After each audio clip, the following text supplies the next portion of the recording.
Welcome to the Connected Enterprise Podcast. This is Carl Lewis, your host, and my guest today is Joseph Lewis from FlenTek. Joseph, it's not very often we have two Lewises on the broadcast, so welcome. Now, do you go by, I notice sometimes your name comes up on my screen as Joe. Do you go by Joe? Joe works. Joe works? Yeah. I'll try to remember. With two names to remember, Joseph and Joe, I have a chance. Yeah, that's right. That's right. All right. Well, hey, tell us a little bit about yourself, Joseph, and about your company. My name's Joe Lewis. I'm the president and CEO of FlenTek Solutions. We've been in business now for pretty much close to 16 years now. It's been good. I mean, we're growing. We're past the pandemic. We design and manufacture motor controller systems on one part of our business, which is, if you look at that, that's what you call the brains of the vehicle. If you're looking at an internal combustion, that would be the main computer and the engine. On an electric vehicle, that's a controller and a motor. And that's what we manufacture, design those systems for, whether it's forklifts, ATVs, AGVs, all autonomous vehicles, all those types of things. We've been doing that. It's good business. Another part of our business is Konica and Ulta. We sell a lot of color systems for people who are measuring the color of food, the color of paint, the color of plastic, or injection molding, type of stuff, all of those parts. You can change the way you eat if you go to a number of food processing plants and see what they're doing. So that's been our business. We're good at it. It's good. Well, thanks for telling us that. And thanks for being here today. You and I met a few weeks ago, and I was intrigued by your story because, when the pandemic began, there were a lot of companies that were scrambling to be able to do business remotely. But you made the decision to put your business systems in the cloud before all of that happened. Tell us about, why you did that and how it prepared you for what was going to happen over the last couple of years. Well, what happened, we have a process where during the holidays, it's usually the time when we try to sit down and get our financials together, and then we have kind of a session we call what worked and what didn't over the year. And, kind of have an honest discussion about this didn't work and these other things didn't work. And one of the things that came up in one of our discussions was we were spending close to $10,000 to $12,000 a year on IT support for just our database. I mean, and I recall many times we're sitting there and I'm watching this guy sit there waiting on the phone to get an answer from the people that we're dealing with who had our database. At $200 an hour, I'm pulling my hair out and I'm like, okay, this doesn't work. And so I had to change, because I thought by having the servers and iView that I have control of my data. I can see it, but then, it was brought up by our CFO that it's like almost $20,000. He said, I'm getting tired of these people just sitting here doing this. And I'm the one who had to load new software updates. I'm the one who had to do all this stuff. And, at that point, I said, if we put it on the cloud, then I don't have to worry about that. It frees up the time. Then guess what? I'm not using, all these other things. Got to leave a computer on. So if I'm traveling, to log into my computer and all that other stuff, and the internet's working, and I can all that stuff. So it worked out a lot better to go to the cloud, because all the people that work here pretty much all over. I mean, my engineers are in Connecticut.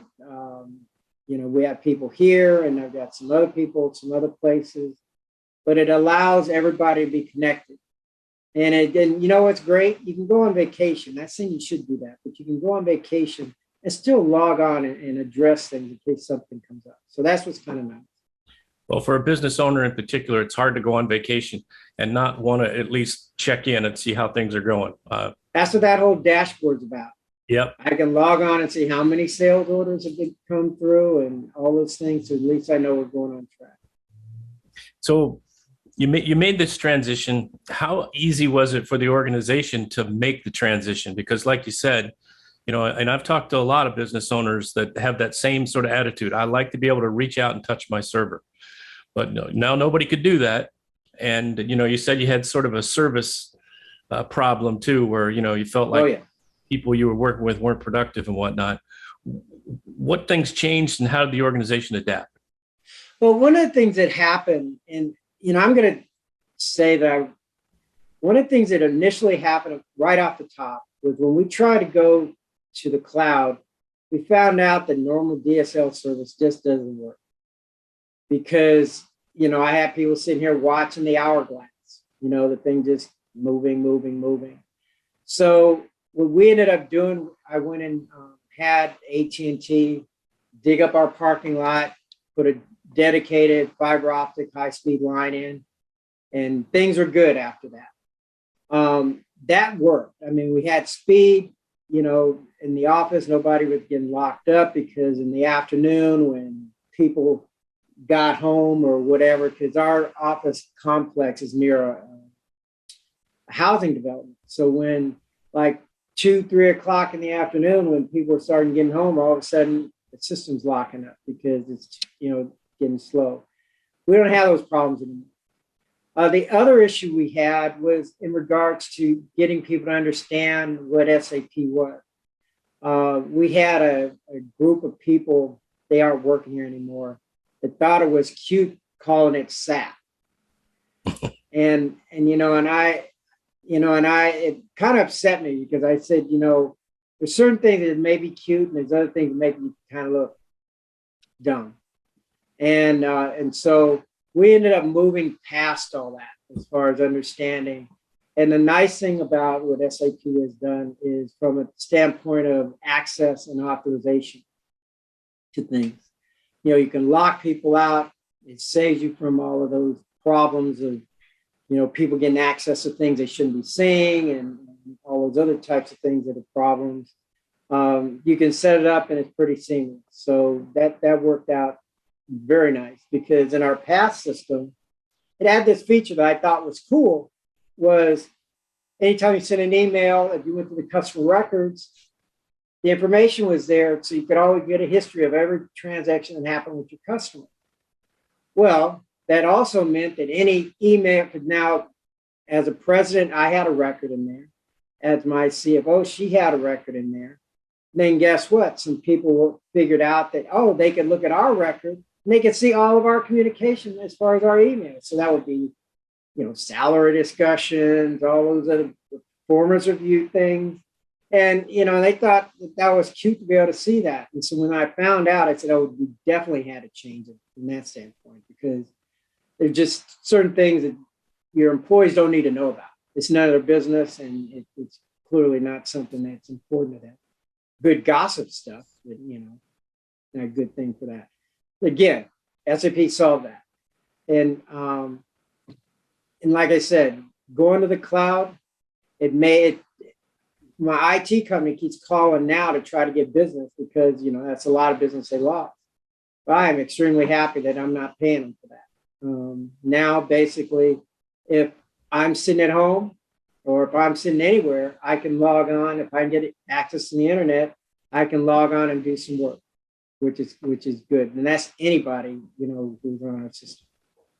So all of that, and I appreciate the fact you say there was some resistance because most people aren't honest enough to say that. So, but sometimes there is, and people have a hard time with change. If they've been around something for a long time, and that was done a different way. But then along comes the pandemic, right?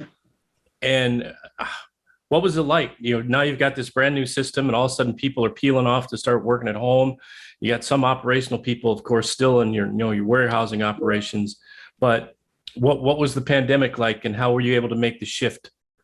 Well, here in Georgia, it was pretty interesting because at first when they had the shutdown, they pretty much was saying everybody couldn't go into work. Okay, that was fine from the standpoint of we can still get access, we can still take orders, we can still send out quotes, we can still have those types of conversations. And so what we ended up doing was we went to modified hours. So we pretty much went to a situation where we were working up to noon. And then we would, from 9 to noon to make sure we can ship things. because we knew the UPS would come in, they make 2 shipments. So they come in between 9 and 10, and then they're back around a little afternoon to do the pickup. So we kind of went to that schedule. And then after that, we went, people would go home and they would, be able to log in and still be able to do some work, because we got customers on the West Coast and whatever we still need to deal with. So we went to that modified schedule, and that actually worked. Worked out well. People were still able to do the work. The problem is, as the CEO, you forget what the clock says. So at 6:30, I'm going to call one of our employees and like, can I do this? And I had to be reminded it's 6:30 Eastern time. They're here on the East, is past their time. So yeah, you had to deal with issues like that. But at the end, you were really trying to focus on, one, you got to keep your job, and 2, you got to bring in money, because everybody else was losing jobs and losing money. So we were able to seamlessly kind of stay in operation. We would come to the office here just so that we could handle the UPS and shipment of things out. But all the rest of the activities of sales, finance, all those other things, nothing really stopped. Right.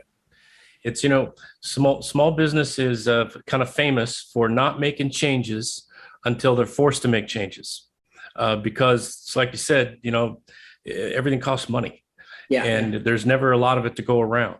But I think, you deserve to be, well thought of for being forward thinking about moving to the cloud, because I think, what do you think it would have been like for you guys if you weren't already in the cloud and everything was still on site and the pandemic had come along? What would that have been? It would have been a situation where, you would have had to go to like a staggered work shift, because you had to keep physical distance from people. And so you would have had a group coming in the morning and leaving, and then another group coming in afterwards, because you're trying to keep the distance. And with the problems we were having with updates and all of those other types of things, it would have been difficult. Already, there's a couple of us put a lot of hours in already, but shifting it out to later or coming in earlier, that would have been a problem. It would have been a real problem. Not saying that you necessarily have to watch people, but the fact is that, collaboration between everybody is key. Now, we mastered Teams. We are video, Microsoft Teams users. I've got customers now complaining, do you have to be on Teams? Well, yeah, we do. It saves trips. For us, and I'm sure a lot of businesses have that issue, going to the cloud and going to tools like SAP in the cloud, Teams. I could say from our budget, not our budget, our actual, is that we save close to $50,000 a year as a result of going to the cloud and going to Teams. No travel. Now, mind you, the 150,000 miles I was doing in the air every year, got great perks and all that kind of stuff. But I don't miss it. It's kind of nice, to be able to have all those miles and use them. But, now if I talk to a customer, set up a Teams meeting, the sales cycle is cut way down. And, we're able to do demos, we're able to do all those conversations, through this. SAP works. And I'm going to tell you I've got my audit for ISO coming. I'm hoping I can get version 10 up and running so I can wow her by the fact of showing all the different, screens. I can show the finance screen, I can show the inventory screen, and show her all those things. But when she wants to talk about, what is your process? Oh, here it is. And go from there. Instead of scrolling down and just push a button and a new one comes up. Yeah, absolutely. Well, it's great to hear that there's been these kind of benefits, from the cloud, deployments that you've done, and the, taking on new things like Microsoft Teams as well, that they've been good for the business, not just from an experience perspective or even a survival perspective, but most importantly, from a revenue perspective. Yes. Yes. And, revenue is good. Revenue is good, always. Absolutely. So just in terms of, you've spoken about it a little bit, you personally as the CEO, owner of a business, has this benefited you, just personally? Yes. I mean, I know that, we have to shut it down sometimes. I mean, you have to have that time where, you cut out the noise and just be able to relax and whatever. But you know what? Having it on the cloud, and if something comes up, as far as we always get these great ideas and whatever.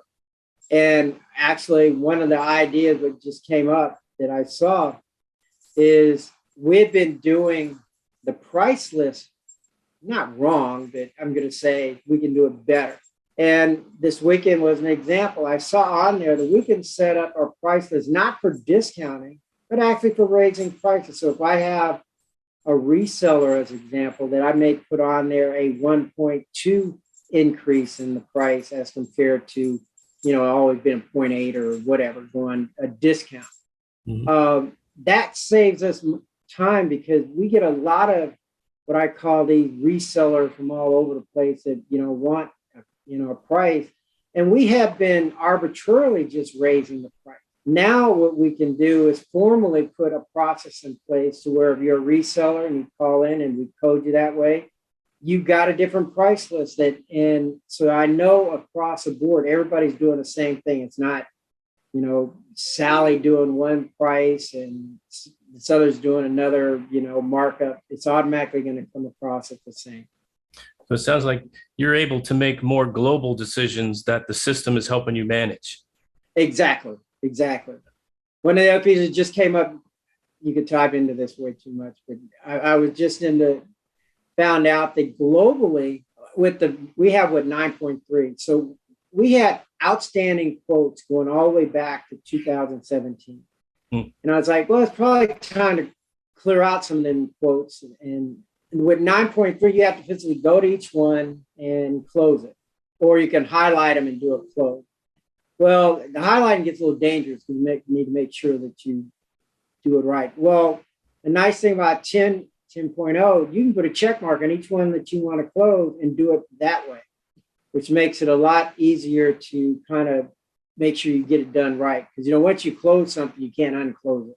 That's one thing that's nice about, SAP is it's unforgiving when you do stuff like that. If you close it, you can't bring it back. Yep. Got to create a new one. For a very strongly enforced audit trail for sure. Yes. Which is a good thing. Well, Joseph, it's great to hear more about your story, and I appreciate hearing about it and sharing with others about how you guys got through the pandemic and about how the cloud was a big part of that. Anything with owners that are kind of thinking about the potential of moving their on-premises systems to the cloud, what would be your one word to them? I don't know how long it took you, but it takes a lot of them, longer than it should to make that transition these days. What would you tell them? Well, one is you got to make sure your hardware, your basic computers are up to speed so that when you go to the cloud, you have something that, if the thing's a turtle, you can't make a turtle sprint. You got to still get computers that are, pretty fast. The other is to have a real strong talk with your IT people as far as how fast is your internet speed, from uploading and downloading, data. And then also trying to understand that now you're not going to have to deal with all of the updates. Updates are not a problem. It takes too much time. And then guess what? You may end up cutting some of your IT budget, that the fact that you may not need as many people for all of that. I mean, a prime example today, we came in, we couldn't get on to SAP for whatever reason. Nobody in the office. We sent an email to support. 20 minutes later, we're all up and running. I mean, that to me, that's great as compared to I got to run and try to find the IT guy, have him do all this research. At that point, it was done. Yeah. Very good. So it sounds like your business part didn't have actual internet, dedicated to the building that you were in. No, it did not. It does now, and that is the best thing that we did, because a lot of small businesses they start up, they get DSL or whatever, and when you start going to the cloud, then everything starts slowing down, and then screens locking up, people are screaming about what's going on. So you definitely have to have a dedicated high-speed access to the internet, whether it's a dedicated fiber optic line or whatever it is that you have. That's a good piece of advice for sure. Well, Joseph, thanks so much for joining us on the podcast today. I think others will appreciate hearing your story. And thank you. Yeah, absolutely. The best to you, and hope to talk to you again in the future. All right now. Bye now. And for everyone else, please join us again on the Connected Enterprise Podcast. And until you do, stay connected.